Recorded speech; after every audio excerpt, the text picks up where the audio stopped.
Let's return to This Week in America. Here's your host, Rick Bratton. Welcome back, everybody, coast to coast. This Week in America. Mary Mendenhall, our guest on today's program, is a community health nurse, studied the social sciences, cross-cultural communications, and the performing arts before serving in developmental mission work in Cyprus and Uganda. A lover of storytelling and spirituality, her poems and short stories grew into novels based on the lives and struggles of people she met in her travels. Michael and the Ice Princes, a mystical romance, a lyrical novel mixed with fairy tale plot. Called Beguiling and Imaginative, a fascinating literary introduction to mystical thought on the nature of self-discovery, spiritual power, and the psychological freedom from the past. A 2021 finalist Book Excellence Awards for Christian Fiction. Also for Mary Mendenhall, the critically acclaimed The Wrong Side of Eternity, a present-day passion. Set in overlapping worlds of West Coast America and rural Uganda between the late 1970s and 2001. Called masterfully written and well-conceived, an important thought-provoking novel with staying power. The Wrong Side of Eternity, winner of the 2016 Pinnacle Book Achievement Award for Historical Fiction and finalist for Multicultural Fiction for the 2017 Best Book Award and 2018 Book Excellence Awards. Mary Mendenhall, author of Michael and the Ice Princes, a mystical romance, and The Wrong Side of Eternity, a present-day passion, joins us on This Week in America. Mary, welcome to the program. It's a pleasure to have you with us. Hi, Rick, and all listeners. Nice to meet you. Well, same here. I feel like we're close and we're thousands of miles apart, but we're connected. The video version of this, by the way, you'll find on YouTube. Go to our website, thisweekinamerica.us. Click on videos, and you'll see the video portion of the program, the audio version and video version, both available there. You've got so much going on we want to talk about on the program today. Let's start off by talking about Michael and the Ice Princes. What was the inspiration to write this story, and how did it evolve? Well, I have to tell you, these books make you write them. It wasn't something I had as a goal, but before I married, I wrote my fiancé a short story about the transformation of a cold-hearted woman into a loving, supportive person. So it sort of developed from that, and it had a little sprinkling of magic in it, but it was just a kernel of the book that came to be in 1996. It's amazing how sometimes the circumstances motivate you into writing the book, and that sounds like what happened with Michael and the Ice Princess. Now, at the time, you were living in rural East Africa when you wrote the book. How did that affect the process and the storyline? In a couple of ways, Rick. First of all, we arrived in southwest Uganda 2 months before the Rwandan genocide. So that was raging next door. I was reading the Christian mystics from the 1600s at the time, and I found them really helpful. But I also found them difficult. And I said somebody should put this into a story form because it would make it easier to absorb. And so the two waves crashed together. I needed something to cope with the genocide next door. I needed some way to live out my devotional life and my thoughts. And the story came rushing back into my head. And so I saw that as kind of a therapy, kind of a coping. Yes. And also a way to describe the local surroundings, which were pretty medieval in the rural part of Africa where I was living. So it was a matter of timing, but I wrote it for coping. I did. This book is Michael and the Ice Princes. You will find it at Mary's website, which is marymendenhall.net. I'm going to spell that. Mendenhall is Mendenhall. etc.net. Information on Mary and all of her books at that website. And I'll give you this throughout the program. So if you want to jot them down, go ahead. AuthorReputationPress.com. You'll find the books. Amazon, of course, all of the usual places. The title is Michael and the Ice Princes. The subtitle is A Mystical Romance. Explain the subtitle. Well, the subtitle is off-putting to many people who find the word mystical sort of occultish, which is absurd because, Christian people talk about having a personal relationship with God. which is exactly what mysticism is. It's an Yes. opening of the spirit so that you can encounter the divine. So the romance is not a Harlequin romance. It's a mystical romance. It's a spiritual romance. It's told in the form of I'm not going to say an allegory. That's not really the case, but it's more of a parable about the love and the release of this woman to God. And Evelyn Underhill writes a beautiful poem at the beginning about the Lady Poverty. So that's what the mystical part is. The book is so well received, so well written, an award-winning book. The book is Michael and the Ice Princess. When you wrote this book, what type of research did you have to go through before you felt comfortable in writing it?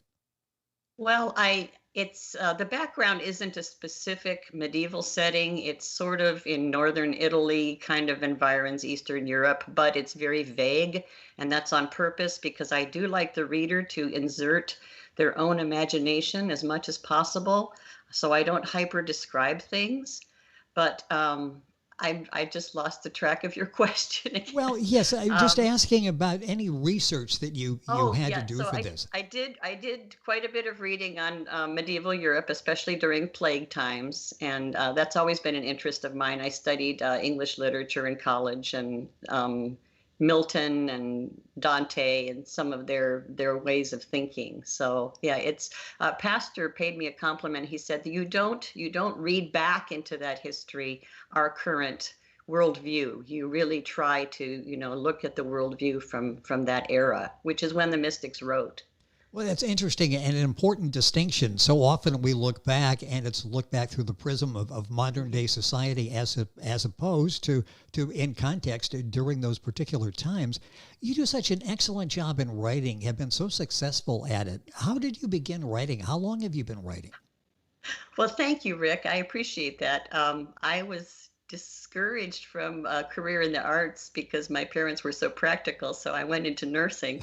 I love nursing, but I started writing in third grade. My teacher saw that I was bored, and he saw my reaction to Robert Frost's poem "Stopping by Woods on a Snowy Evening," and he gave me a workbook. And he said, "This is for you in your spare time. You can just write for your own pleasure, and if you want to share things with me, you can. If not, cool." So he actually started me out on my writing career in third grade. And I've been writing poems and reflections and journals and newsletter articles all this time. But I sometimes feel bad that I didn't study how to write. I just kept doing it. Well, maybe that would have put some constraints on you. Now you feel I'm just going to go write and it's very successful the way you do it. So don't overthink it. Just keep writing the way that you're doing that. Talk about that transformation from I'm writing, I'm enjoying it to actually publishing a book. That's a major jump. What was it like for you to decide to publish this book in particular? Well, I have to say I was terrified. I grew up really not believing in myself, or my work. So I wrote two authors that I appreciated. One is Henry Nouwen. He's a Catholic devotional writer. May he rest in peace. And the other is Elizabeth Sherrill. She wrote for Guidepost magazines. I was in Uganda. There was no college nearby, nobody to consult with. And I wrote them both. I asked them to pray for me because I think I was supposed to write a book. So again, the book pressured me into writing it. It was like I could not write this thing. So the mission overcame my lack of confidence. And I did receive letters from both of them with great encouragement. So I'm so thankful that they kind of cheerleaded me on. Well, so are the readers. They've really, the reviews are excellent on Michael and the Ice Princess. The book available at authorreputationpress.com. Of course, Amazon, the usual places. Mary's website, and the author is Mary Mendenhall, Mary Mendenhall, etc., etc.net. And I'll give you that here in a second. That's her website that's got all of the information on the books and on Mary on that website, and all of that on our website, thisweekinamerica.us. Who encouraged you to write for a wider audience? Well, I'm just saying those two authors encouraged me to actually pursue publishing because they thought I had some sort of voice, and that's been true really my whole adult career. People have sort of been interested in what I had to say. I'm kind of a deep thinker, and I just get so enthusiastic about sharing some of the glories that I've seen and witnessed and noticed. And I admire so much people who go through stuff. So actually, my Ugandan neighbors were models for some of my characters in both books. You do such a nice job in telling the story. Talk about comparing this book, Michael and the Ice Princes, with other books. I guess the best people to compare it with would be George MacDonald wrote sort of mystical romances back in the 1800s. He was a model for C.S. Lewis. Some of his short stories are amazing. The Light Princess is one, and so it's The Princess and the Goblin. Those are kind of classical children's literature, but he dealt with some pretty spiritual stuff and also mythic stuff in his fairy tales. So I think that would be the easiest thing to compare to. Style-wise, I would go with Elizabeth Goudge, who is a British author who writes beautiful stories set in England, but there's also a little mystical streak to them too. So those would be the comparable authors for Michael and the Ice Princess. The other book has different authors I would compare to. Well, we're talking about two books today written by our guest on the program, Mary Mendenhall. This one is Michael and the Ice Princess. One more question, and then we'll shift gears and talk about The Wrong Side of Eternity. What do you think, the essential spiritual message you want to offer readers in Michael and the Ice Princess? Well, I'm not gonna give anything away, but Michael and the Ice Princess is a quest story, and it's a quest for identity, which I think everybody can relate to at some level. In fact, I'm so pleased that many of my friends who are not Christians or religious people of any sort really like my writing. That pleases me to no end. But it's about finding yourself by giving yourself away. That's really the bottom line of the book. There's a lot of forgiveness and resolution and tragic situations, but it's about overcoming, yourself. Yes. And abandoning that quest to, I have to find myself. So I'm going to leave it there.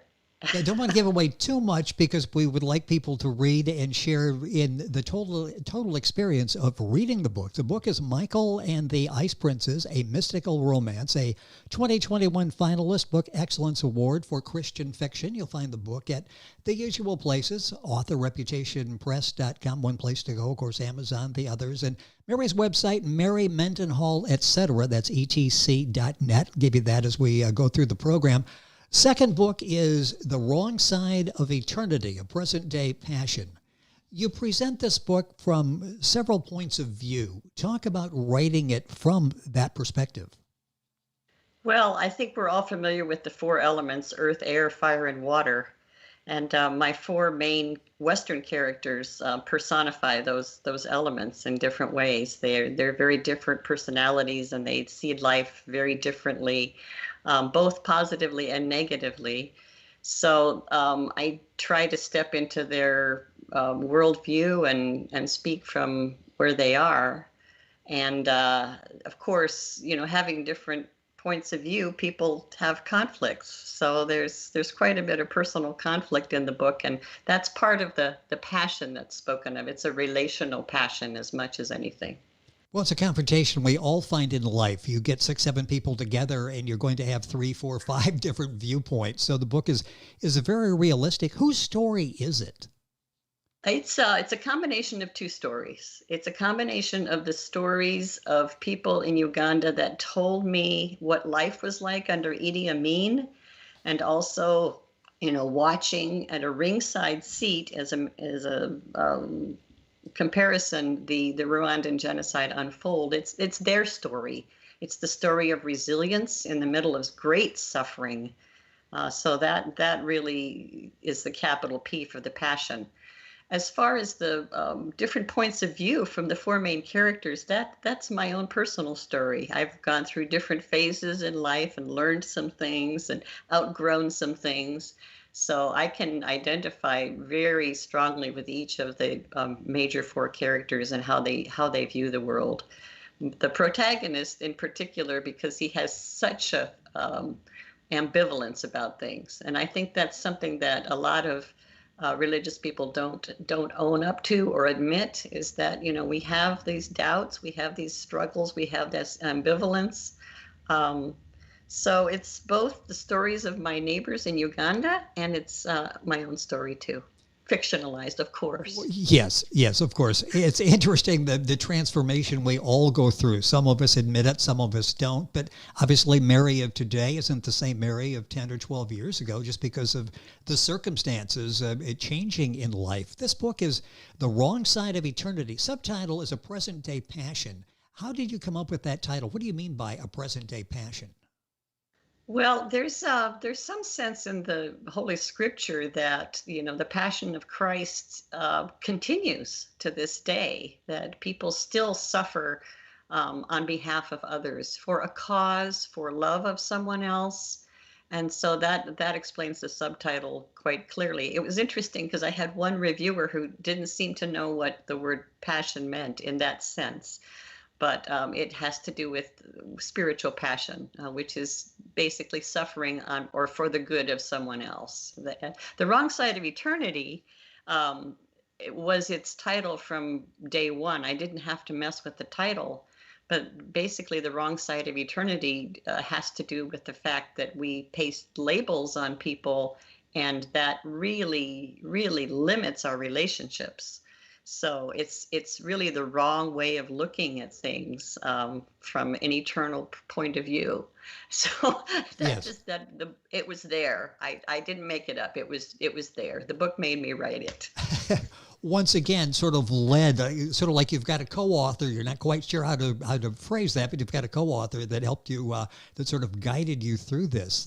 No, it's even more graphic than that, Rick. I was praying in the cathedral in Kampala during the genocide, and I looked over my right shoulder, and it was as if the book fell off of the windowsill into my head. It was that intense. So it was more than a vague feeling. It was like, oh my gosh, I have to write this. There were people, there were places, there was a plot, and it was like, oh my gosh. And it only took me, another 15 years to turn it into an actual book. Well, it's interesting. That was not a subtle message, was it? I mean, it was pretty much tapping you on the shoulder, maybe banging you on the shoulder to get your attention to write this. Our guest on the program is Mary Mendenhall. This particular book we're talking about now, The Wrong Side of Eternity, A Present-Day Passion. I have no idea where the time has gone. These books are doing so well and motivating, inspiring so many people. When you wrote this book, Wrong Side of Eternity, what came from real life, what you witnessed during your days in Uganda, and what came from research, or a combination? Well, I did a fair amount of research, both at the in Berkeley, at the seminary there. I did research on women's studies and race studies. Because of the labeling involved, that was mandated. But I did a lot of research in Kampala at the university. But most of the book came from stories and my own experience. Everything that happened in the book happened somewhere, either in the States or Uganda. So nothing's entirely fictional. It's renamed, it's reframed, but the book is very reality based. And I think that's one of the things that makes it so powerful, because people have lived through such things. Yes. You structured the book in an interesting way, like a play or a musical. Why did you decide to do it this way? I think that's the way the book wanted to be presented. Everything is based on the number 4. There's 4 sections of everything. There's 4 acts. But it saved me a lot of time and description to just open each chapter with a scene as a screenplay would. Here's the setting. This is so-and-so's living room on Tuesday afternoon. So that saved me a lot of time. But the flow of the book is very much like a stage play or a musical. How much of this is autobiographical? A lot. I'm just going to say a lot, and I can enter into conversations with people, but it's not purely autobiographical, but it's extended, I guess, from things I lived through and learned. I would say that very much. The book is The Wrong Side of Eternity, A Present-Day Passion by Mary Mendenhall, our guest on the program. I'll give you website information, the name of the other book as well before we conclude the interview. Your protagonist, Stephen O'Connell, seems pretty unsure at times of what he believes or actually how to even live it out. Is this ambivalence a core part of his character? I think he's just a modest fellow who's got a bad case of humility in the good sense. He believes enough to act on his beliefs and help other people, but he doesn't try to step on the pedestal and tell other people how to live. He just encourages people to do what they're good at.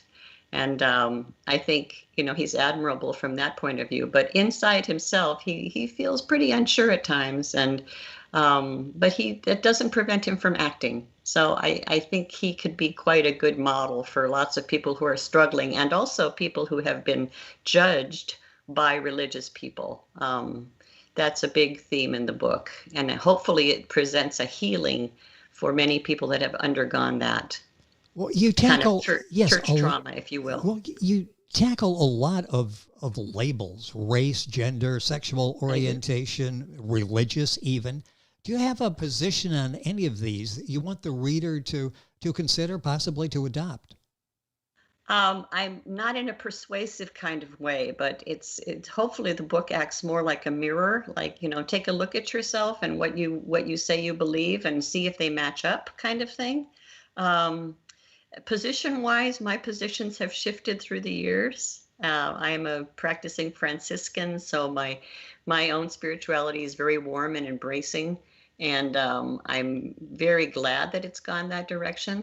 So I don't assume a position on a topic, but I want to be more loving and embracing generally. Yes. So that's the urge. But as far as topics, I want the reader to struggle with where they are in their own life. I really do. I like it when I provoke the reader a little bit to think about, what's this? Oh, yes. Sometimes thinking isn't bad. We really need to do more of that and give it some self-reflection along the way. Who was the intended audience for The Wrong Side of Eternity? I'm thinking there's actually two, and they respond differently to the book. The people in my life that are quite religious and have read the book find it disturbing and convicting in a way, because it does challenge our tendency to judge our neighbor. So that's one intended audience. I have to be honest and say that's true. But the other intended audience, and probably more so, are the people that have been hurt by being labeled. And I don't care what the label is, if it's a gender label, a race, an ethnic, labels are limiting when they're pasted on people. We grew up with this Greek idea that things have to be categorized. But if you categorize people to, past an extent where they don't put the label on themselves, I think it has a destructive effect on relationship. So it's for people that have been hurt by the labels that have been pasted on them. Mm-hmm. The Wrong Side of Eternity, A Present-Day Passion, this particular book. I'll give you both here in a second, but a couple minutes left. I want to talk about what you're working on now. Is there another book that you have planned? Or that somebody has planned for you? Yes, I am working on another book. It's not a novel. It's more of a memoir/reflection piece based on a rather mystical dream of Saint Clare, who was the companion of Saint Francis. And it's an interesting book. I'm just in the very beginning stages, but it has to do with the meeting point between sexuality and spirituality. So it's interesting, and it's going to be, some of my own thoughts mixed with this dream that she had, and has inspired people.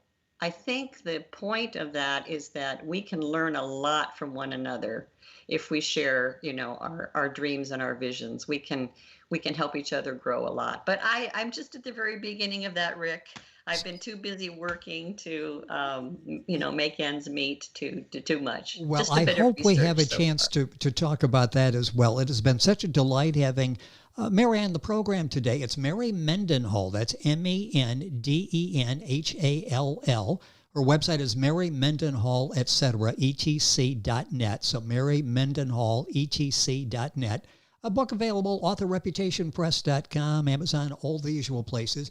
Go to our website and you'll be able to link on, get all of the information. Both books, Michael and the Ice Princess, A Mystical Romance, and The Wrong Side of Eternity, A Present-Day Passion. Mary, the time went by way too quickly. It was a pleasure having you on the program. Good luck on the next book, and hopefully we'll have a chance to talk about that as well. Thank you for being with us on the program. Well, I thank you so much, Rick, for the opportunity to share. It's been lovely chatting with you. It has been fun. And again, the books are available at Mary's website, Mary Mendenhall, etc.net, authorreputationpress.com, Amazon, the usual places. Link on, information on Mary on our website, thisweekinamerica.us. Back on today's program after these messages. This Week in America is online. You can visit our website, thisweekinamerica.us. Scott Pinkerton, associate producer of This Week in America. Jay Anderson, segment producer. Ben Watson, webmaster. Otto Bechet, director of engineering and TV production. This Week in America produced and is a trademark of Blue Funk Broadcasting, LLC. For information on all of our guests and to listen to this week's show, our website again at thisweekinamerica.us. And I'm Sean Bratton, executive producer of This Week in America.